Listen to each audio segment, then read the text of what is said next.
ಒಂದು ಧ್ಯೇಯೋದ್ದೇಶವನ್ನು ಇಟ್ಕೊಂಡು ಈ ಸಂಸ್ಥೆ ಏನು ಪ್ರಾರಂಭ ಆಯಿತು, ಸಮಾಜಮುಖಿಯಾಗಿ ತನ್ನೆಲ್ಲ ಕಾರ್ಯಗಳನ್ನ ನಡೆಸ್ಕೊತಾ ಬಂದಿದೆ. ಇಂದು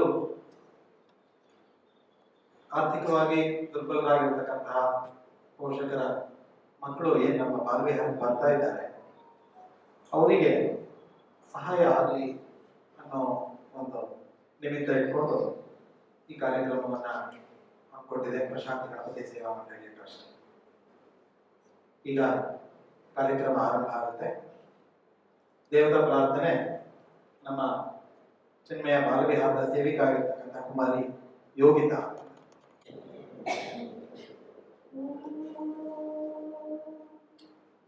ಶರಣೆಂಬ ವಾಣಿ ಹೊರೆಗೆ ಕೈಯಾಡಿ, ಶರಣೆಂಬ ವಾಣಿ ಹೊರೆಗೆ ಕೈಯಾಡಿ, ಶರಣೆಂಬ ವಾಣಿ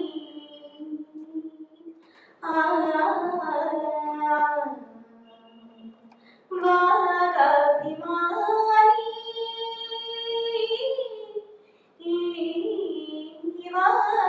ವಾಗಾಭಿಮಾನಿ ವೈರ ಕಲ್ಯಾಣಿ ಸುಂದರವೇಣಿ ಸುಚರಿತ್ರಾಣಿ, ಸುಂದರವೇಣಿ ಸುಚರಿತ್ರಾಣಿ,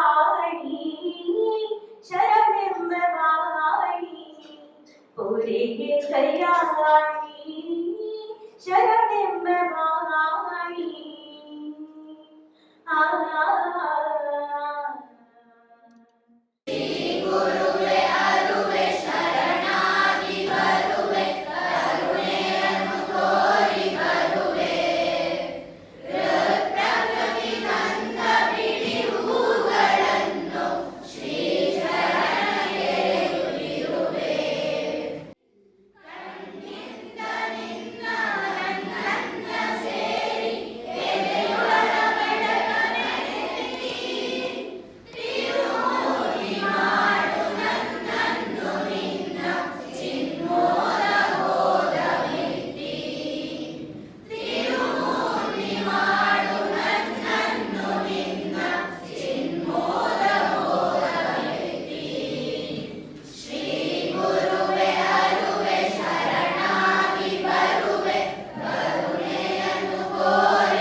ಸ್ತೋತ್ರಗಳು ಭಜನೆಗಳೊಂದಿಗೆ ಬಾಲ್ಯವಿಹಾರ ಮಕ್ಕಳು ಮತ್ತು ಸೇವಿಕ ಗುರುಗಳ ಪಾದದಲ್ಲಿ ಸಮರ್ಪಣೆ ಮಾಡಿದ್ದಾರೆ.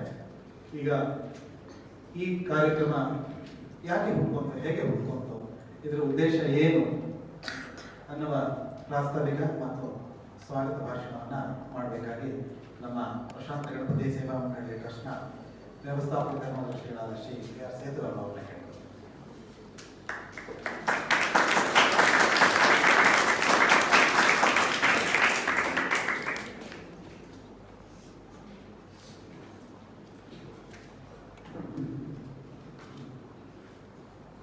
ಶ್ರೀ ಗುರುಭ್ಯೋ ನಮಃ. ಹರಿ ಓಂ. ಎಲ್ಲರಿಗೂ ಈ ಶುಭ ಸಂಜೆಯ ಅಭಿನಂದನೆಗಳು. ನಾವು ಈ ದಿವಸ ನಮ್ಮ ದೇವಸ್ಥಾನದ ಏನು ಧಾರ್ಮಿಕ ಕಟ್ಟಳೆಗಳಿದೆ ಅದರ ಜೊತೆಗೆ ನಾವು ಸಾಮಾಜಿಕ ಮುಖಿಯಾದ ಈ ಕಾರ್ಯಕ್ರಮವನ್ನು ಇವತ್ತು ಹಮ್ಮಿಕೊಂಡಿದ್ವಿ. ನಮಗೆಲ್ಲರಿಗೂ ತಿಳಿದ ಹಾಗೆ ಅನಾದಿ ಕಾಲದಿಂದಲೂ ನಮ್ಮ ಸನಾತನ ಧರ್ಮ ಏನಿದೆ ಅದು ಮಠ ಮತ್ತು ಮಂದಿರಗಳ ಕೇವಲ ಧಾರ್ಮಿಕ ಚಟುವಟಿಕೆಗಳಿಗೆ ಮಾತ್ರ ಮೀಸಲಾಗಿದೆ. ಅದರಲ್ಲಿ ಕಲೆ, ಸಂಗೀತ, ಸಾಹಿತ್ಯ, ಭಜನೆ, ನಮ್ಮ ಸಂಪ್ರದಾಯಗಳ ಪರಿಚಯ ಹಾಗೂ ನಮ್ಮ ಸಮುದಾಯಗಳ ಆರ್ಥಿಕ ಬೆಳವಣಿಗೆ, ರಾಷ್ಟ್ರ ನಿರ್ಮಾಣಕ್ಕೆ ಬೇಕಾದ ಕಾರ್ಯಕ್ರಮಗಳನ್ನು ಮೊದಲಿಂದಲೂ ನಮ್ಮ ಸನಾತನ ಧರ್ಮದಲ್ಲಿ ಇದನ್ನು ಅಳವಡಿಸಿಕೊಂಡು ನಡೆಸ್ಕೊಂಡು ಬರ್ತಾ ಇದೆ. ಇದೇ ಒಂದು ಪ್ರಯತ್ನವನ್ನ ನಮ್ಮ ಪ್ರಶಾಂತ ಗಣಪತಿ ದೇವಸ್ಥಾನ ಕಳೆದ 37 ವರ್ಷಗಳಿಂದ ನಡೆಸ್ಕೊಂಡು ಬರ್ತಾ ಇದೆ. ತಮಗೆಲ್ಲರಿಗೂ ತಿಳಿದ ಹಾಗೆ ನಮ್ಮಲ್ಲಿ ಬಾಲ್ಯವಿಹಾರ ತರಗತಿಗಳು ನಡೆಯುತ್ತೆ, ಯೋಗ ಕೇಂದ್ರ ನಡೀತಾ ಇದೆ. ಹಾಗೆ ನಾವು ಹಿಂದೆ ಕವಿ ಸಮ್ಮೇಳನ ಮಾಡಿದ್ವಿ. ಅನೇಕ ಸತ್ಸಂಗಗಳು ನಿರಂತರವಾಗಿ ನಮ್ಮ ದೇವಸ್ಥಾನದಲ್ಲಿ ನಡೀತಾ ಇದೆ.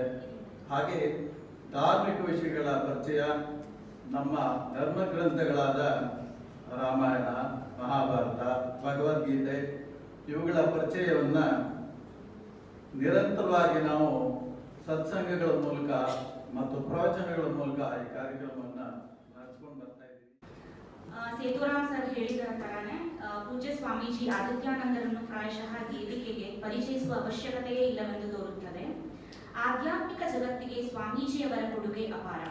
ಕನ್ನಡದಲ್ಲಿ ನಮ್ಮ ಶ್ರೀಮಂತ ಸಂಸ್ಕೃತಿಯ ಪರಿಚಯವನ್ನು ಭಗವದ್ಗೀತೆ ಹಾಗೂ ಉಪನಿಷತ್ತುಗಳ ಮೂಲಕ ಸಾಧಕ ವೃಂದಕ್ಕೆ ಮಾಡುತ್ತಿರುವ ಸಂದರಲ್ಲಿ ಪೂಜ್ಯ ಸ್ವಾಮೀಜಿಯವರ ಪಾತ್ರ ಅಸಾಧಾರಣ ಹಾಗೂ ಅಗ್ರಗಣ್ಯ ಎಂದರೆ ತಪ್ಪಾಗಲಾರದು. ಕಳೆದ 2 ವರ್ಷಗಳು ಇಡೀ ಪ್ರಪಂಚವನ್ನು ತಲ್ಲಣಗೊಳಿಸಿದ ಸಂಕಷ್ಟ ಸಮಯದಲ್ಲಿಯೂ ಪೂಜ್ಯ ಸ್ವಾಮೀಜಿಯವರು ಅಂತರ್ಜಾಲ ತಂತ್ರಜ್ಞಾನವನ್ನು ಸಂಪೂರ್ಣವಾಗಿ ಉಪಯೋಗಿಸಿ ಪ್ರತಿನಿತ್ಯ ಸತ್ಸಂಗದ ಮೂಲಕ ಸಾಧಕರಿಗೆ ಮಾರ್ಗದರ್ಶನ ನೀಡುತ್ತಿದ್ದಾರೆ. ಸ್ವಾಮೀಜಿಯವರು ಮೂಲತಃ ಕೋಲಾರದವರು. ಪೂಜ್ಯ ಸ್ವಾಮಿ ಬ್ರಹ್ಮಾನಂದರ ಮಂಕುತಿಮ್ಮನ ಕಗ್ಗದಿಂದ ಪ್ರೇರೇಪಿತರಾಗಿ ಮುಂಬೈ ಚಿನ್ಮಯ ಸಾಂದೀಪನಿಯಲ್ಲಿ ಸಕಲ ಶಾಸ್ತ್ರಗಳ ಅಧ್ಯಯನದ ನಂತರ ಕರ್ನಾಟಕದ ಎಲ್ಲಾ ಕೇಂದ್ರಗಳಲ್ಲಿ ಸೇವೆ ಸಲ್ಲಿಸಿ ಪ್ರಸ್ತುತ ಮಂಡ್ಯ ಕೇಂದ್ರದಲ್ಲಿ ಪ್ರತಿನಿತ್ಯ ಭಗವದ್ಗೀತೆ, ಉಪನಿಷತ್, ಪುರಾಣ, ದಾಸ ಸಾಹಿತ್ಯ, ಶರಣ ಸಾಹಿತ್ಯ ಪ್ರವಚನ ಹಾಗೂ ಸತ್ಸಂಗಗಳ ಮೂಲಕ ಸಾಧಕರಿಗೆ ಮಾರ್ಗದರ್ಶನ ನೀಡುತ್ತಿದ್ದಾರೆ. ಮಂಕುತಿಮ್ಮನ ಕಗ್ಗ, ಭಾವಗೀತೆ, ಹೆಸರಾಂತ ಕವಿಗಳ ಸಕಾರಾತ್ಮಕ ಆಲೋಚನೆಗಳಿಂದ ಕೂಡಿದ ಸ್ವಾಮೀಜಿಯವರ ವಾಚನ ಶೈಲಿ ಕೇಳುಗರನ್ನು ನಮ್ಮೆಲ್ಲರ ಪರವಾಗಿ ಹಾಗೂ ಪ್ರಶಾಂತ ಗಣಪತಿ ಸೇವಾ ಮಂಡಲ ಟ್ರಸ್ಟ್ ಪರವಾಗಿ ಆದರಪೂರ್ವಕವಾದ ಸ್ವಾಗತವನ್ನ ನಮ್ಮ ಟ್ರಸ್ಟ್ನಲ್ಲೇ ಹೆಂಗಾದ ಶ್ರೀ ಎಸ್ ಕೃಷ್ಣಮೂರ್ತಿ ಅವರು ಅವರಿಗೆ ತುಳಸಿ ಮಾಲೆಯನ್ನ ಅರ್ಪಣೆ ಮಾಡಬೇಕು ಅಂತ ಕೇಳ್ಕೊಳ್ತೇವೆ.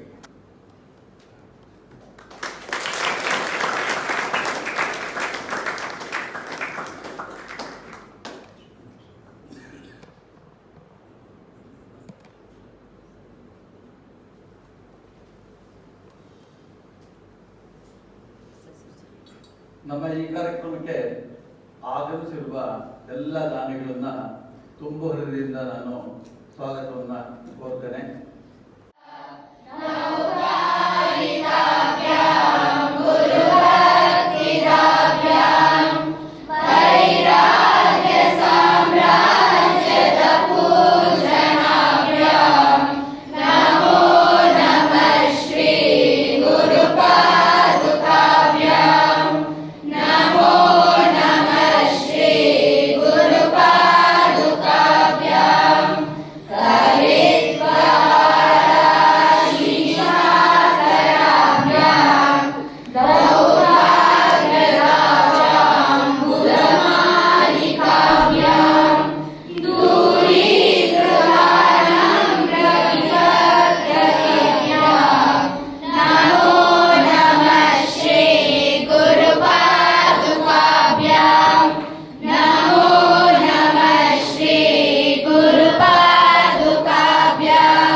so sorry. But always a happy occasion, Sunday, Makal Jote, it's fantastic, smiling faces. Sunday ಏನು ಮಾಡಿದ್ರಿ? ಹೆಲ್ಪ್ ಮಾಡಿದ್ರ ಮನೆಯಲ್ಲಿ? ಕೆಲಸ ಮಾಡಿದ್ರ? ಇಲ್ಲ ಮೊಬೈಲ್ ನೋಡಿದ್ರ ಎಲ್ಲ? ಮೊಬೈಲ್, ಸೋಷಿಯಲ್ ಮೀಡಿಯಾ ಅದ್ರ ಬಗ್ಗೆ ಮಾತಾಡ್ತೀನಿ. ಬಟ್ ನೀವೆಲ್ಲ all of you should promise that once you grow up, ನೀವು ಹೆಲ್ಪ್ ಮಾಡಬೇಕು. Even right now, ನೀವು ಸ್ಕೂಲಲ್ಲಿ ಆರ್ ಕಾಲೇಜಲ್ಲಿ ಎಷ್ಟಾಗುತ್ತೋ ಅಷ್ಟು ಹೆಲ್ಪ್ ಮಾಡಬೇಕು. ವೈರಲ್ ಆಗಬೇಕು ನಿಮ್ಮ ಹೆಲ್ಪ್, isn't it? ಸೊ ಅದೊಂದು ಹೇಳಬೇಕಿತ್ತು ನನಗೆ. Second thing, when we talk of social media ಅಲ್ವಾ, ನೀವೆಲ್ಲ you all study in Christian schools and all that, but learn to respect other religions, other caste. Social media ಅನ್ನೋದು there are good and bad things ಅಲ್ವಾ. ಕೆಲವು obvious ಆಗಿ good ಆಗಿರುತ್ತೆ, obvious ಆಗಿ ಬ್ಯಾಡ್ ಆಗಿರುತ್ತೆ. ಕೆಲವು you would not know. There is an algorithm ಅಂತಾರೆ, once you like something, ಏನಾದರೂ ಒಂದು ಟಾಪಿಕ್ ಬಗ್ಗೆ if you like it, then you will get the same topics again and again. ನೋಡಿದ್ರಾ ರೀಲ್ಸ್ ಎಲ್ಲ ನೋಡ್ತೀರಾ? So when you like something, ಅದೇ topic ಬರುತ್ತೆ. So be careful. The information, you have to take it with be very careful taking that information. Bias ಮಾಡುತ್ತೆ, polarize ಮಾಡುತ್ತೆ. Okay, so be careful, be open, help others, help your friends, irrespective of religion, caste, ಏನಿದ್ರು, right? Okay, that's all I have to say. Hello everyone. My pranams to Swami Adityananda and all the donors, all the parents, the association members, and your Balvihar students. So my name is Shivanjini, and I'm part of the Prasananda Balvihar Center as a Sevika for the last 6.5 years. So I just wanted to share a few words about my experience and journey. So I started off as a Balvihar student in the Indiranagar Balvihar Center when I was studying in class 4. I was part of that till class 10, and then joined the Chinmaya Mission Yuva Kendra as well. So it was an amazing journey, and our Sevika played such an important role in that learning process. After that, I got married and I'm here in Nagarbagi, and it was amazing to come back to Chinmaya Mission. So I felt like it was a full circle coming around here, and I'm really grateful for this opportunity. My wholehearted thanks to Guru Raj sir, my co-Sevikas, USK sir, Sethuram sir, and everybody, and of course our parents for trusting us and sending their children to us every Sunday. ಅವರು ತಾನು ಸಹ ವಿದ್ಯಾರ್ಥಿಯಾಗಿ ಬಾಲ್ವಿಹಾರ journey ಶುರು ಮಾಡಿದ್ರು. ಆಮೇಲೆ ಯುವ ಕೇಂದ್ರದಲ್ಲಿ ನಂತರ ಮದುವೆಯಾಗಿ ಈ ಏರಿಯಾದ ಬಂದಾಗಲೂ ಸಹ ಅವ್ರಿಗೆ ಆ ಜೀವನದ ಪದ್ಧತಿ ಅದಾದಾಗ ನಿಮಗೆ ಸುಮ್ಮನೆ ಬರೋಕ್ಕಾಗೋದಿಲ್ಲ. ಇಲ್ಲಿ ಬಂದು ಕಾಂಟ್ಯಾಕ್ಟ್ ಮಾಡಿ ನಾನು ಹೇಳ್ಕೊಡ್ತೀನಿ ಬಂದು ಅಂತ ಹೇಳಿದ್ರು. ಕಳೆದ 6 ವರ್ಷಗಳಿಂದ ಸತತವಾಗಿ ಬಂದು ಮಕ್ಕಳಿಗೆ ತಾನು ತಿಳಿದಿದ್ದನ್ನ ಹೇಳ್ಕೊಡ್ತಾ ಇದ್ದಾರೆ. ನಮಗೂ ಸಹ ಅಭ್ಯಾಸ ಆಗ್ತಾ ಇದೆ. ಅದೊಂದು ಶಿಸ್ತು. ಪ್ರತಿ ಭಾನುವಾರ ಸೇವೆ ಮಾಡ್ತಿರ್ತಕ್ಕಂತಹ ನಮ್ಮ ಬಾಲ್ವಿಹಾರದ ಸೇವಿಕೆಯರಾದಂತಹ 4 ಜನ ಇದ್ದಾರೆ. ಹರ್ಷಿತ ದಯಮಾಡಿ ನಾವು ಬಂದು ಗುರುಗಳಿಂದ ಪಡಿಬೇಕು ಅಂತ ಕೇಳ್ಕೊತೀನಿ. ಮೊದಲಿಗೆ ಶ್ರೀಮತಿ ಶಿವರಂಜಿನಿ ಟ್ರಸ್ಟ್ ಕಡೆಯಿಂದ ಚಿಕ್ಕದೊಂದು ಕಿರುಕಾಣಿಕೆ ದಯಮಾಡಿ ಸ್ವೀಕರಿಸಬೇಕು.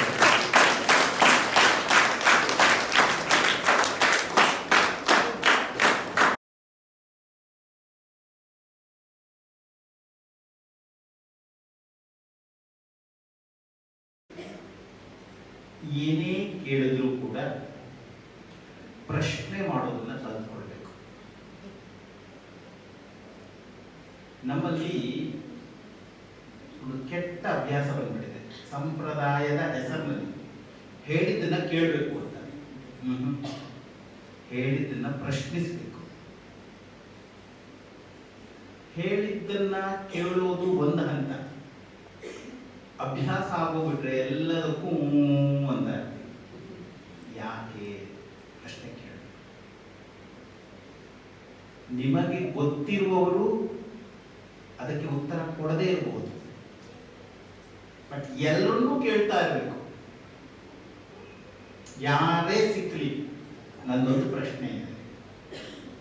ಯಾವುದೋ ಒಂದು ಕೇಳಿರ್ತೀರಲ್ವಾ, ಅದನ್ನ ಪ್ರಶ್ನೆ ಕೇಳಿ ಅಲ್ವಾ. ಇವತ್ತು ನೀವು ಕೇಳಲಿಲ್ಲ ಅಂದರೆ ಮುಂದೆ ತುಂಬ ಕಷ್ಟ ಆಗುತ್ತೆ. ಗೊಂದಲ, ಕನ್ಫ್ಯೂಷನ್.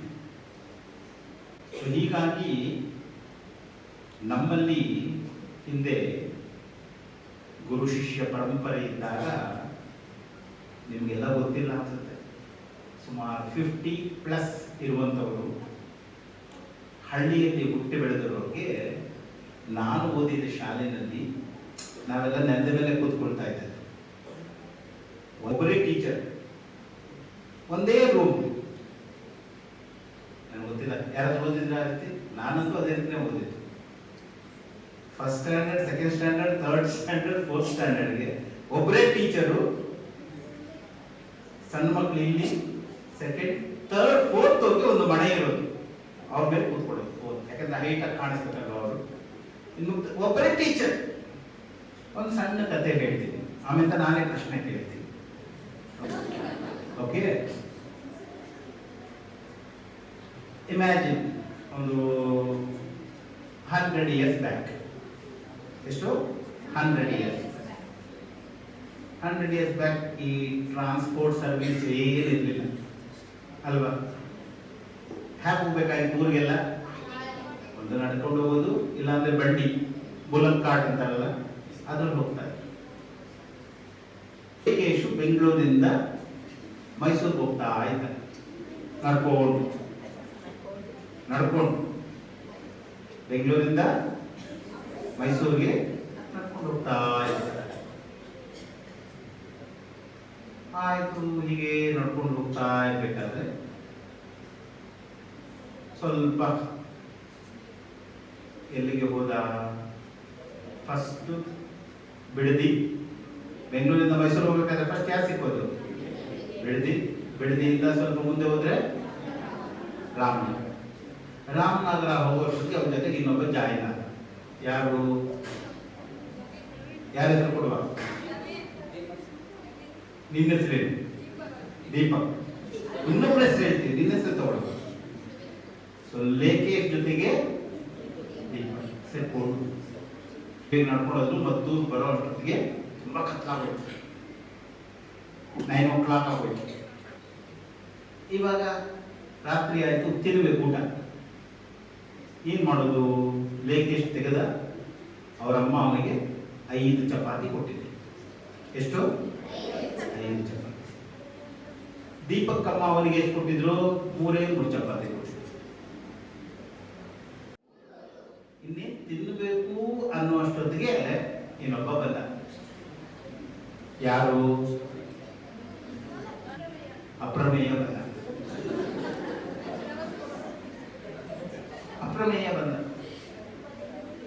ಅಪ್ರಮೇಯ ಹತ್ರ ಏನಿರಲಿಲ್ಲ ತಿನ್ಲಿಕ್ಕೆ.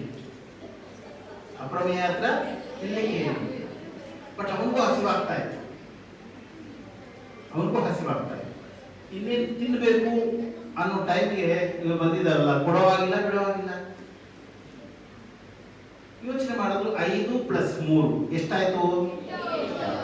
ಇರೋದು ಎಷ್ಟು ಜನ? 3 ಐಡಿಯಾ ಕೊಡ್ತಾರೆ. ಏನು? ಬೆನ್ಸ್ ಕಾರ್ ನೋಡಿದ್ದೀರಾ ಅಂದ. ಎಲ್ಲೋ ಬರ್ತಾ ಇತ್ತು ಬೆನ್ಸ್ ಕಾರ್. ನೋಡಿದ್ರ ನೀವು ಬೆನ್ಸ್ ಕಾರ್? ಅದರ ಲೋಗೋ ನೋಡಿದ್ರೆ ಹೇಗಿರ್ತದೆ? ಬೆನ್ಸ್ ಲೋಗೋ ಒಂದು ಸರ್ಕಲ್, ಅದರೊಳಗಡೆ ಸ್ಟಾರ್ ಇರಲ್ಲ, 3Y ಇದ್ದಾಗ ಇರ್ತದೆ ಅಲ್ವಾ. ಸೊ ಒಂದು ಸರ್ಕಲ್ ಅಂದ್ರೆ ಒಂದು ಚಪಾತಿ ಅನ್ಕೊಡುವ, ಒಳಗಡೆ ಇರೋದನ್ನ Y, ಅದೇ ರೀತಿ ಕಟ್ ಮಾಡಿದ್ರೆ 3 ಈಕ್ವಲ್ ಪಾರ್ಟ್ಸ್ ಆಗುತ್ತೆ. ನೋಡಿದಿರಾ? ಸೊ ಅವಾಗ ಹೇಳ್ತಾನೆ, ರೌಂಡ್ ಆಗಿದೆ ಚಪಾತಿ, ಆ ರೀತಿ ಕಟ್ ಮಾಡ್ಬಿಡುವ. ಎಲ್ರಿಗೂ ಟೋಟಲಿ ಎಷ್ಟಾಗುತ್ತೆ? 24 ಪೀಸಸ್ ಆಗುತ್ತೆ. Each will get how much? 8, 8, 8. So ಲೇಖೇಶ್ಗೂ ಓಕೆ ಅನ್ನಿಸ್ತು, ದೀಪಕ್ಗೂ ಓಕೆ ಅನ್ನಿಸ್ತು, ಅಪ್ರಮೇಯಕ್ಕೂ ಓಕೆ ಅನ್ನಿಸ್ತು. ಅಪ್ರಮೇಯನಿಗೆ ಅನ್ನಿಸ್ತು, ನೆನ್ನೆ ರಾತ್ರಿ ಒಳ್ಳೆ ಚಪಾತಿ ಚಪಾತಿ ಕೊಟ್ಟಿದ್ದಾರೆ ಇಬ್ಬರು. ನಾನು ಏನಾದರೂ ಅವರಿಗೆ ಕೊಡಬೇಕು. ನನ್ನ ಹತ್ರ ತಿನ್ನಲಿಕ್ಕೆ ಏನಿರಲಿಲ್ಲ. ಅವೇನು ಮಾಡ್ತಾನೆ, ಅವನ ಜೋಬಲ್ಲಿ ತೆಗಿತಾನೆ, ಅವನ ಹತ್ರ 8 ಡೈಮಂಡ್ಸ್ ಇರ್ತದೆ. ಎಷ್ಟು? 8 ಡೈಮಂಡ್ಸ್ ಹೊರಟ್ಬಿಡ್ತಾನೆ. ಇವಾಗ ಇವರಿಬ್ಬರು ಕೂತ್ಕೊಂಡು, ಯಾರು? ಲೇಖೇಶ್ ಮತ್ತೆ ಲೇಖೇಶ್ ಹೇಳ್ದ, ನೋಡು ನನ್ನ ಹತ್ರ 5 ಚಪಾತಿ ಇತ್ತು, ಸೊ ನಾನು 5 ಡೈಮಂಡ್ ತಗೋತೀನಿ. ನಿನ್ನ ಹತ್ರ 3 ಚಪಾತಿ ಇತ್ತು, ನೀನು 3 ಡೈಮಂಡ್ ತಗೋ ಅಂತ. ದೀಪಕ್ ಗಲಾಟೆ ಮಾಡ್ತಾನೆ. ಫುಡ್, ಅನ್ನ ಅಥವಾ ನಾವು ತಿಂದದ್ದು ಚಪಾತಿ, ಎಲ್ಲರೂ 3 ಜನ ಈಕ್ವಲ್ ಆಗಿ ತಿಂದಿದ್ದೀವಿ. ಆದ್ರಿಂದ ಈಕ್ವಲ್ ಆಗಿ ಡಿವೈಡ್ ಮಾಡೋಣ. ಎಷ್ಟು? 4. ನಿಮಗೆ 4 ಒಳ್ಳೇದು ಅಂತೀರಾ? ಯೋಚನೆ ಮಾಡಿದ್ರು, ಓ ಇಲ್ಲಿಂದ ಚೂರು ಮುಂದೆ ಹೋದ್ರೆ ಮಂಡ್ಯ ಇದೆ. ಮಂಡ್ಯದಲ್ಲಿ ಯಾರಿದ್ದಾರೆ? 100 ವರ್ಷದಿಂದ ಇದ್ದೇ ಕೊಡುವಲ್ಲ ಅದನ್ನ. ಆದಿತ್ಯಾನಂದ್ರು ಇದ್ದಾರೆ, ಅವ್ರು ನಾವು ಕೇಳುವ ಕತೆ ಅಲ್ವಾ, ಊಹಿಸ್ಕೊಡೋದಕ್ಕೆ ಏನ್ ಬೇಕಾದ್ರೂ ಆಗುತ್ತಲ್ಲ. ಬೆನ್ಸ್ ಕಾರ್ನೇ ಊಹಿಸ್ಕೊಂಡಿದ್ದೀವಿ. ಆದಿತ್ಯಾನಂದ್ರು ಇದಾರಲ್ಲಿ, ಅವ್ರನ್ನು ಕೇಳುವ. ಬೆಂಗಳೂರಿಂದ ನಾವು ನಡ್ಕೊಂಡು ಹೊರಟಿದ್ವಿ, ಇಲ್ಲಿಂದ ಜಾಯಿನ್ ಆದ ಮದ್ದೂರಲ್ಲಿ ಅಪ್ರಮೇಯ ಬಂದ, ಚಪಾತಿನ ಡಿವೈಡ್ ಮಾಡಿದ್ವಿ. ಲೇಖೇಶ್ ಇವಾಗ ನನಗೆ 5 ಬೇಕು ಅಂತ ಇದ್ದಾನೆ. ಆದ್ರೆ ದೀಪಕ್ ಏನ್ ಹೇಳ್ತಾ ಇದ್ದಾನೆ? 4 ಮಾಡುವ ಅಂತ ಇದ್ದಾನೆ. ಊರಲ್ಲಿರೋರು ಎಲ್ಲರೂ ಕೂಡ 4 ಸರಿ ಅಂತ ಇದ್ದಾರೆ. ನೀವೇನ್ ಹೇಳ್ತೀರಾ? ಸೊ ಆದಿತ್ಯಾನಂದ್ರು ಯೋಚನೆ ಮಾಡಿ ಹೇಳಿದ್ರು. ಸೊ ನಾನು ಹೇಳಿದ್ದೀನೋ ಒಪ್ಕೊಳ್ತೀರೋ? ಎಸ್, ಒಪ್ಕೊಳ್ತಿದ್ದೀವಿ. ಏನು ಒಪ್ಕೊ. ಆಗ ಆದಿತ್ಯಾನಂದ್ರೆ ಹೇಳಿದ್ರು. ಏನ್ ಹೇಳಿದ್ರು ಗೊತ್ತಿಲ್ಲ. ಆದಿತ್ಯಾನಂದ್ರೆ ಹೇಳಿದ್ರು, ಲೇಖೇಶ್ಗೆ 7 ಡೈಮಂಡ್, ದೀಪಕ್ಗೆ 1 ಡೈಮಂಡ್. ಅವನು ಹೇಳಿದ್ದ, ಲೇಖೇಶ್ ಹೇಳಿದ್ದ 5-3ಗೆ, ದೀಪಕ್ ಏನ್ ಹೇಳ್ತಾ ಇದ್ದ 4-4 ಅಂತ ಇದ್ದ. ಆದಿತ್ಯಾನಂದ್ರ ಹೇಳಿದ್ದು 7 ಹೇಳಿದ. ಹಾಗೆ ಪ್ರಶ್ನೆ ಆದಿತ್ಯಾನಂದ್ರ ಹೇಳಿದ್ರು, ಏನು ಇವಾಗ ಮ್ಯಾಥಮೆಟಿಕ್ಸ್ ಮಾಡಬೇಕು. 5 ಚಪಾತಿಯನ್ನ ಒಂದೊಂದನ್ನ 3 ಕಟ್ ಮಾಡಿದ್ರೆ ಎಷ್ಟಾಗುತ್ತೆ? 5 3s 3 ಚಪಾತೀಸ್ನ 3 ಮಾಡಿದ್ರೆ ಎಷ್ಟಾಗುತ್ತೆ? 9 ಚಪಾತಿ ಪೀಸಸ್ ಇರ್ಲಿ. 8 ಪೀಸಸ್ ಅವನೊಬ್ಬರೇ ತಿನ್ಬಿಟ್ಟಿದ್ದಾನಲ್ವ. ಅವ್ನು ಕೊಟ್ಟಿದ್ದು ಎಷ್ಟು ಪೀಸು? 1 ಪೀಸ್. ಅವನು ಕೊಟ್ಟಿದ್ದೆಷ್ಟು? ಆದ್ರೆ ಲೇಖೇಶ್ 15ರಲ್ಲಿ 8 ಇಟ್ಕೊಂಡು 7 ಕೊಟ್ಟಿದ್ದಾನ ಅಪ್ರಮೇಯ. ಕರೆಕ್ಟ್ ಅಲ್ವಾ? ಸೊ ಹೀಗಾಗಿ 7 ಡೈಮಂಡ್ಸ್ ಯಾರಿಗೆ? 1 ಡೈಮಂಡ್ ಮಾತ್ರ. ಕರೆಕ್ಟ್ ಅಲ್ವಾ? ನಾವು ಏನು ಕೊಡ್ತೇವೋ ಅದೇ ನಮಗೆ ವಾಪಸ್ ಅಲ್ವಾ? ಅವ್ರು ಏನ್ ಹೇಳಿದ್ರು ಅವಾಗಲೇ? ಯು ಹ್ಯಾವ್ ಟೇಕನ್ ಸ್ಕಾಲರ್ಶಿಪ್ ನಾವ್, ಇನ್ ಫ್ಯೂಚರ್ ಏನ್ ಮಾಡಬೇಕು? You have to give back. So suppose ನೀನು ತಪ್ಪು ಮಾಡ್ಬಿಟ್ಟ, ಕಾಪಿ ಹೊಡೆದ್ಬಿಟ್ಟೆ ಎಕ್ಸಾಮ್, ಯಾರಿಗೂ ಗೊತ್ತಿಲ್ಲ, ಯಾರಿಗೂ ಗೊತ್ತಾಗ್ಲಿಲ್ಲ, ಬಟ್ ಒಬ್ಬನು ಗೊತ್ತಿದೆ. ಯಾರಿಗೆ? ಕಾಪಿ ಹೊಡೆದಲ್ಲ, ಲೈಫ್ ಲಾಂಗ್ ಗೊತ್ತಿರ್ತದಲ್ಲ ಅವನಿಗೆ. Life long. ಕನಕದಾಸರ ಕತೆ ಗೊತ್ತಲ್ಲ, ಏನದು? ಬಾಳೆ ಗುರುಗಳು ಒಂದು ಬಾಳೆ ಕೊಟ್ಟಿರುತ್ತೆ, ಯಾರಿಗೂ ಗೊತ್ತಾಗದ ಜಾಗದಲ್ಲಿ ಯಾರು ನೋಡ್ಬಾರ್ದು. ಒಬ್ಬ ಬಚ್ಚನ ಮನೆ ತಿಂದ, ಇನ್ನೊಬ್ಬ ಹೋಗಿ ಟಾಯ್ಲೆಟ್ ಕೂತ್ಕೊಂಡು ತಿಂದ, ಇನ್ನೊಬ್ಬ ಅಡಿಗೆ ಮನೆ ತಿಂದ. ಕನಕದಾಸರು ಹೇಳಿದ್ರು, ನನಗೆ ಗೊತ್ತಿದೆ ಅಲ್ವಾ, ನನಗೆ ಗೊತ್ತಿದೆ ಅಲ್ವಾ ನಾನು ತಿಂದಿದ್ದೀನಿ ಅಂತ. ಸೊ ನಾವು ಎಷ್ಟು ಕೊಡ್ತೀವೋ nature will give back. So ಹೀಗಾಗಿ ಸರ್ವೇ ಸಂತು ನಿರಾಮಯಾಃ ಸರ್ವೇ ಭದ್ರಾಣಿ ಪಶ್ಯಂತು ಮಾ ಕಶ್ಚಿತ್ ದುಃಖಭಾಗ್ ಭವೇತ್. ಓಂ ಶಾಂತಿ ಶಾಂತಿ ಶಾಂತಿ. ಹರಿ ಓಂ. ಶ್ರೀ ಗುರುಭ್ಯೋ ನಮಃ. ಹರಿ ಓಂ.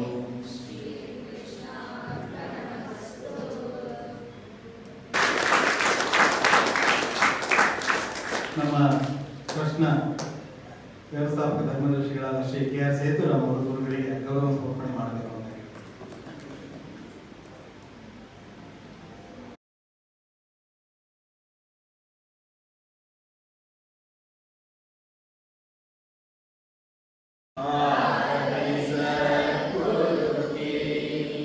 सिद्धमारी की तपो भूमि में नित्य विराजे गुरु हमारे.